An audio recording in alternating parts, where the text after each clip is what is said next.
আসসালামু আলাইকুম বন্ধুরা, কেমন আছো? সব যেন ভালো থেকো। আজকে রাঁধবো লটিয়া মাছের চচ্চড়ি।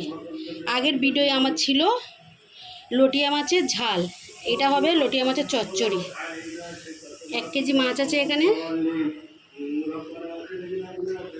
লটিয়া মাছটা পুরো ফ্রেশ লটিয়া মাছ আছে 1 কেজি। দিয়ে দিলাম।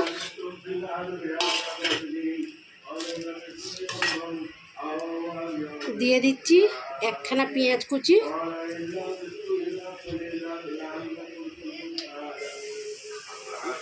দিয়ে দেবো কাঁচা লঙ্কা চেলা করে নিয়েছি মাঝখান দিয়ে, কাঁচা লঙ্কা, একটা টমেটো কেটে নিয়েছি, যে টমেটো। এটা আছে জিরে বাটা, দিয়ে দেবো। এটা আছে সর্ষে বাটা,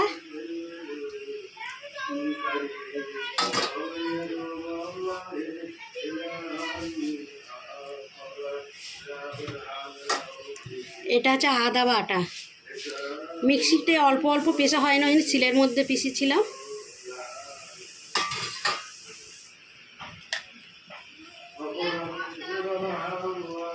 জিরে বাটা আছে, জিরে ভাজা দেবো না।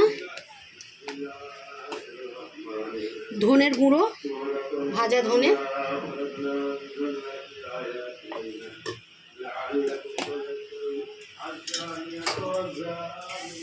কেটে নিয়েছি লটিয়া মাছের চচ্চড়িতে দেবো। একটা বড় সাইজের আলু কেটে নিয়েছি।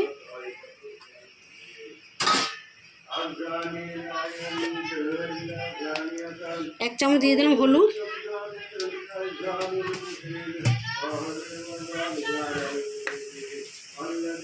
2 চামচ দিয়ে দেবো লঙ্কার গুঁড়ো। কেন লটিয়া মাছ মাংসর মতনই লাগে, সব মশলা বেশিই লাগে। আগের ভিডিওতে আমাদের লটিয়া মাছের ঝাল ছিল, এটা হচ্ছে লটিয়া মাছের চচ্চড়ি। এটা হাত ঘষে রান্না করব। 2 চামচ দিয়ে দিলাম লবণ, 100 গ্রাম দিয়ে দেবো তেল,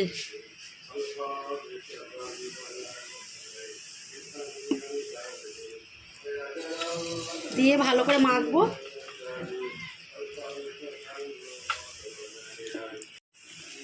এইটা হচ্ছে হাত ঘষে লটিয়া মাছের চচ্চড়ি, জলদি হয়ে যাবে।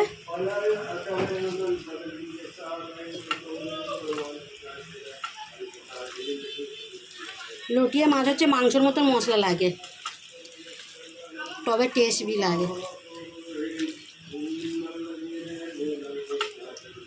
আমার মাখানো হয়ে গেছে।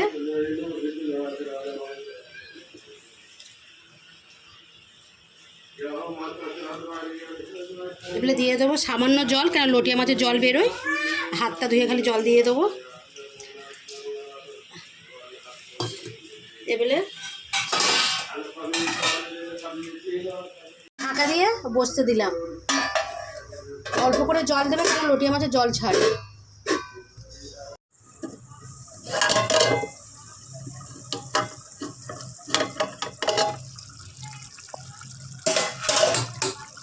অনেকটা জল ছেড়ে দিয়েছে। এটা পুরো আমরা শুকনো শুকনো করে দিয়ে দেবো। এখন ধনেপাতা পুরো একদম জলটা শুকিয়ে দেবো, পুরো শুকনো শুকনো হবে। লটিয়া মাছের চচ্চড়ি হাতে ঘষে। এখন ঢাকা থাক, দেখি তরকারিটা হয়ে গেছে কি, নামিয়ে নেবো। হয়ে গেছে তরকারি, পুরো তেল ছেড়ে দিয়েছে, দেখো পুরো এরকম শুকনো হবে একদম লটিয়া মাছের চচ্চড়িটা।